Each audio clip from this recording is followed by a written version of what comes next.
सरकार बनाने के लिए अपना प्रतिनिधि चुन करके भेजना है। बहनों और भाइयों, 4 चरणों के चुनाव के परिणाम और उसके रुझान जो अब तक दिखाई दे रहे हैं, ये रुझान इस बात को बताते हैं, विपक्ष के अंदर मची खलबली, विपक्ष के अंदर आई बौखलाहट उनकी हार को स्पष्ट प्रदर्शित करता है।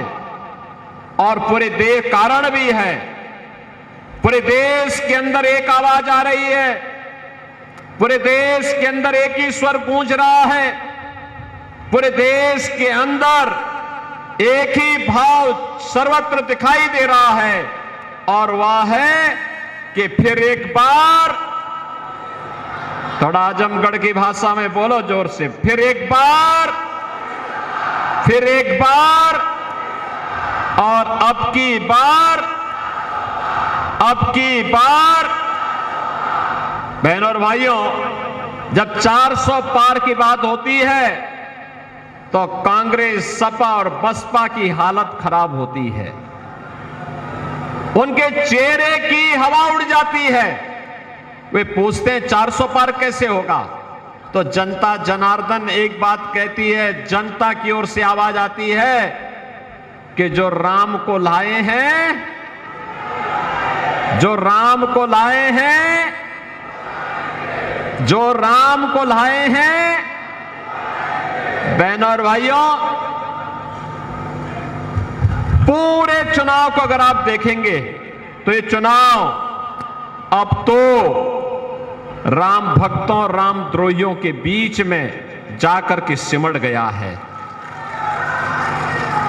जिन लोगों ने आपके सामने पहचान का संकट खड़ा किया था, जिन्होंने राष्ट्र की सुरक्षा पे सेंध लगाई थी, जिन्होंने हमारे आराध्य देवों के पवित्र स्थलों को पवित्र करने का कुत्सित प्रयास किया था, जिन्होंने उत्तर प्रदेश को आतंक की गतिविधियों का गढ़ बनाने का प्रयास किया था, जिन लोगों ने विकास बाधित किया था, ये चुनाव उनको जवाब देने का सर्वोत्तम माध्यम है। बहनों और भाइयों, मैं आजमगढ़ में इसलिए आया हूं, निरुवा ने मात्र 2 वर्ष के अंदर आजमगढ़ की तस्वीर और तकदीर को बदलने के लिए अहरनिश प्रयास किया, और आज आजमगढ़ में दिखाई भी देता है। आप देख रहे होंगे आजमगढ़ में या तो 4 लेन की कनेक्टिविटी है या 2 लेन की कनेक्टिविटी है। आजमगढ़ में महाराज सुहेलदेव के नाम पे विश्वविद्यालय भी बन गया है। आजमगढ़ में संगीत महाविद्यालय का निर्माण भी हो रहा है।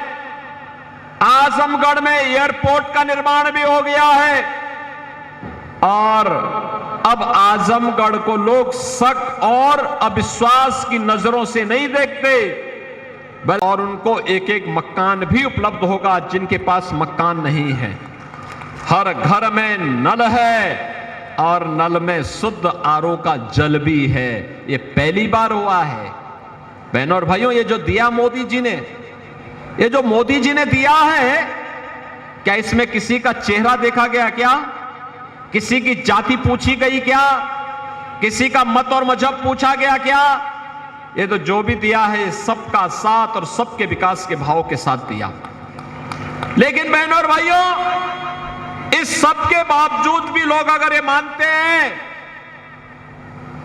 कि अभी भी कुछ बाकी है, तो हम कह रहे हैं वह सब कुछ करेंगे जनता जनार्दन के लिए जो उसकी आवश्यकता होगी।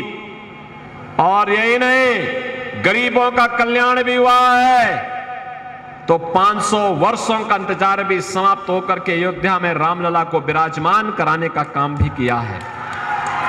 आजमगढ़ के कितने लोग हैं जो अयोध्या गए हैं दर्शन करने के लिए? और पूरी अयोध्या, पूरे आजमगढ़ी होकर के आ गई है। बहनों और भाइयों, आज अयोध्या आप देख रहे होंगे कैसे चमक रही है। आप तो पहले भी गए होंगे, पहले में और अब में अंतर है ना। देखो, पहले राम भक्तों पर गोली चलती थी, और आज राम भक्तों का आवभगत कैसे होता है अयोध्या में आपने देखा होगा। लाखों की संख्या में लोग आ रहे हैं, सम्मान के साथ वहां दर्शन भी कर रहे हैं, प्रसाद भी पा रहे हैं। पहले समाजवादी पार्टी की सरकार के समय उन आतंकवादियों के मुकदमे वापस लिए गए थे जिन आतंकवादियों ने अयोध्या में राम जन्मभूमि पर आतंकी हमला किया था। बजरंग बली का मंदिर, संकट मोचन मंदिर काशी में जिन आतंकियों ने आतंकी हमला किया था, समाजवादी पार्टी ने उन आतंकवादियों के मुकदमों को वापस लेने का कुत्सित प्रयास किया। लेकिन हमारे समय में अगर रामलला विराजमान हो रहे हैं तो आतंकवादियों का राम नाम सत्य है की यात्रा भी तो निकल रही है, शानदार तरीके से निकल रही है ना, निकल रही है ना। अब मुझे बताओ, कोई गुंडा और कोई माफिया आज के दिन पर किसी गरीब की, किसी व्यापारी की या किसी बेटी की सुरक्षा के लिए खतरा बन सकता है क्या? क्या बन सकता है क्या? और ये दुस्साहस करेगा क्या? और यही कारण है ये गुंडे और माफियाओं के जितने भी सरगना है ना, ये चुनाव में डर रहे हैं। सब क्या कह रहे हैं? कह रहे साहब बाकी तो सब ठीक है, लेकिन ये योगी जी बुलडोजर लेके क्यों आ गए? हमने कहा चिंता मत करो, बाकी जो बचा होगा चुनाव के बाद भी पूरा हो जाएगा। मिल रहा है भारत के अंदर सुरक्षा की अब कोई समस्या नहीं है। पहले याद करिए, देश के अंदर कोई आतंकी घटना घटित होती थी तो सरकार किम कर्तव्य विमूढ़ होती थी और नाम भी आजमगढ़ का आता है, कहीं सराय मीर का, कहीं संजरपुर का, कहीं किसी अन्य क्षेत्र का। आजमगढ़ बदनाम हो चुका था। बहनों और भाइयों, 10 वर्ष में कोई आतंकी घटना का नाम सुना आपने? कोई आतंकी घटना नहीं घटित हुई। और अब तो पटाखा भी जोर से फट जाता है ना, तो पाकिस्तान पहले सफाई देता है और कहता है कि नहीं नहीं, ये मैंने नहीं विस्फोट किया, मेरा नहीं हाथ है, वो तो पटाखा फटा है। आतिशबाजी होती है, आतिशबाजी में भी अगर जोर से पटाखा फट जाता तो पाकिस्तान को सफाई देनी पड़ रही है, क्योंकि पाकिस्तान को मालूम है ये नया भारत है, छेड़ता नहीं है, लेकिन अगर कोई छेड़ता है तो उसको छोड़ता भी नहीं है। और बहनों और भाइयों, इसीलिए एक तरफ सुरक्षा है, देश का सम्मान है, और दूसरी तरफ विकास के बड़े बड़े कार्य भी हैं, गरीब कल्याण भी है। याद करिए, ये समाजवादी पार्टी की सरकार के समय खाद्यान्न घोटाला होता था, गरीब भूख से मरता था, गरीब चिकित्सा के भाव में दम तोड़ता था, गरीब के पास मकान नहीं था, किसान आत्महत्या करता था, नौजवान पलायन करता था, और चारों ओर अव्यवस्था अराजकता थी। कोई पर्व और त्योहार आता था, दंगा शुरू हो जाता था। कोई पर्व और त्योहार आता था तो बहनों और भाइयों कर्फ्यू लग जाता था। कोई बेचारा कमा करके लाता था, रास्ते में छीन लिया जाता था, लूट लिया जाता था। कोई व्यक्ति कमाने के लिए घर से बाहर गया, घर पे ताला बंद है, पता लगा कि ताला तोड़ करके उस मकान पे कोई सपाई गुंडा कब्जा कर लिया है। यही तो होता था। और बहनों और भाइयों, आज के दिन पर आप देखते होंगे, कोई व्यक्ति अगर गांव छोड़ करके कहीं रिश्तेदारी में गया है, कोई उसके घर को छेड़ेगा नहीं। कोई छेड़ेगा तो उसे मालूम है कि फिर उसको लेने के देने पड़ जाएंगे। गरीब को 5 किलो राशन प्रति माह मिल रहा है। 80 करोड़ लोग फ्री में राशन की सुविधा का लाभ प्राप्त कर रहे हैं। और मैं तो फिर कहूंगा कि अगर कोई आज के दिन पर पाकिस्तान का राग अलाप रहा है तो उसको कृपा करके पाकिस्तान ही चला जाना चाहिए, हिंदुस्तान पर वो बोझा न बने। क्योंकि आप देख सकते हैं कि 80 करोड़ लोगों को मोदी जी फ्री में राशन की सुविधा दे रहे हैं और पाकिस्तान में 23 करोड़ की कुल आबादी और वह अभी भूखों मर रही है। अरे मोदी जी ने 10 वर्ष में 25 करोड़ लोगों को गरीबी रेखा से उभारने का काम किया और कमबख्त पाकिस्तान है, वहां पर लोग भूखों मर रहे हैं और तब भी कोई राग अलाप रहा है पाकिस्तान का, तो जाएं, खुशी के साथ पाकिस्तान जाएं, भारत की एक समस्या का समाधान और हो जाएगा। बहनों और भाइयों, 60 करोड़ लोगों को 5 लाख रुपए हर वर्ष स्वास्थ्य बीमा का सुविधा प्राप्त हो रहा है और जो भी गरीब आता है, कोई सांसद, कोई विधायक, कोई पूर्व विधायक, पूर्व सांसद, कोई पदाधिकारी या पीड़ित भी अगर मुझे लिख देता है कि मैं बीमार हूं, मेरे उपचार में पैसा खर्च होना है, मेरे पास पैसा नहीं, कोई कमाने वाला नहीं, मैं कहता हूं निश्चिंत होकर के अपना उपचार कराइए, खर्चे की जिम्मेदारी मैं उठाऊंगा, चिंता मत करो। बहनों और भाइयों, हम पूरा पैसा देते हैं। 12 करोड़ रुपए तो केवल निरोवा ही यहां के गरीबों को उपलब्ध करवाया है। बहनों और भाइयों, इसके अलावा किसान को किसान सम्मान निधि,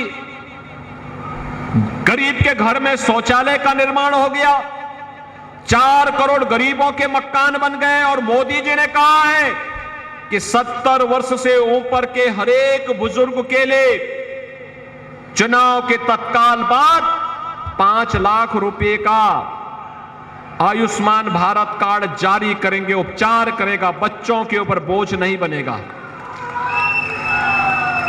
जितने गरीब देश और दुनिया को नौकरी देने की स्थिति में आ सके, इस प्रकार की परिस्थिति बनानी है, इसके लिए निरोवा यहां के लिए आवश्यक है।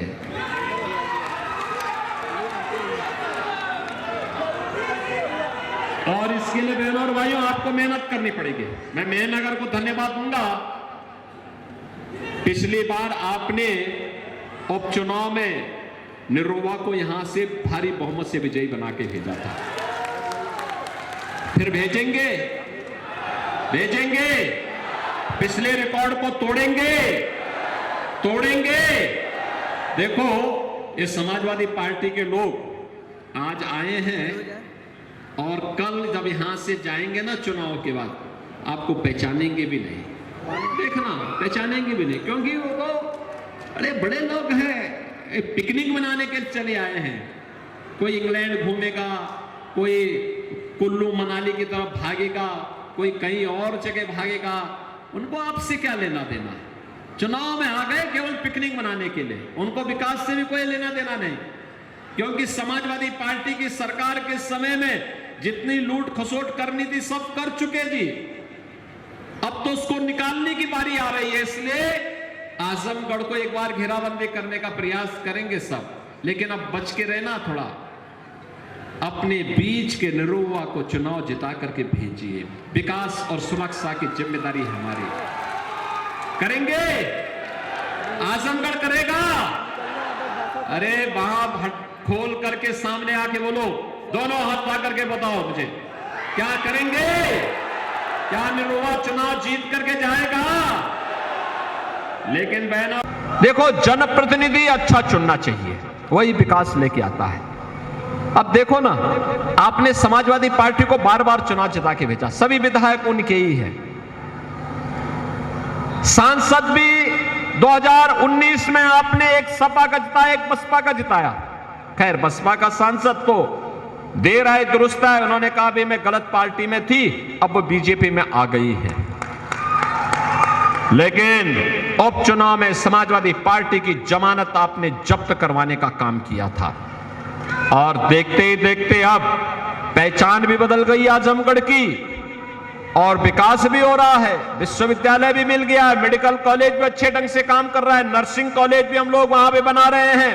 यहां की बेटियां नर्सिंग का अध्ययन यहीं पे करेंगी आजमगढ़ में ही, और संगीत महाविद्यालय, नए नए निरुआ पैदा होंगे, नए नए अम्रपाली दुबे पैदा हो जाएंगे यहां पर, क्योंकि सबको एक्टिंग करने का एक मंच ये लोग यहां पे दे देंगे। हमारा आजमगढ़ अब आतंकवाद का नहीं। चुनाव में अपनी आसन्न हार को देखते हुए भारतीय जनता पार्टी के शीर्ष नेतृत्व कुछ बोलना कुछ और चाह रहा है, उसके मुंह से निकल कुछ और रहा है। माननीय मुख्यमंत्री जी आज आजमगढ़ आए थे और न जाने क्या क्या शब्दों का इस्तेमाल कर गए, गुंडा, पाकिस्तान, ये वो। अरे माननीय योगी जी, आप ही की सरकार में, जो कि एडीआर की रिपोर्ट है उसके हिसाब से लगभग 49% मंत्री क्रिमिनल्स हैं और 44% मंत्रियों के ऊपर गंभीर धाराओं में मुकदमे हैं, और आपकी सरकार की शोभा बढ़ा रहे हैं मंत्री। तो बुराइयों से लैस भाजपा के दशानन दसों दिशाओं में फैले हुए हैं और आपको दिखाई नहीं दे रहा। बात अगर कर लिया जाए मोदी सरकार की, तो वहां भी जो एडीआर के हिसाब से 44% जो केंद्रीय मंत्रियों के ऊपर गंभीर धाराओं में मुकदमे हैं। और मजे की बात यह है कि गृह मंत्रालय, जिसका जिम्मा होता है कानून व्यवस्था बनाए रखना इस देश में, और गृह मंत्रालय के 2 गृह राज्य मंत्री, एक निशीथ प्रमाणिक और एक अजय मिश्र टेनी, इनके ऊपर हत्या तक के मुकदमे दर्ज हैं। सोच लीजिए। और माननीय मोदी जी और माननीय योगी जी विपक्ष के नेताओं को गुंडा और क्या क्या बातें बोलते हैं।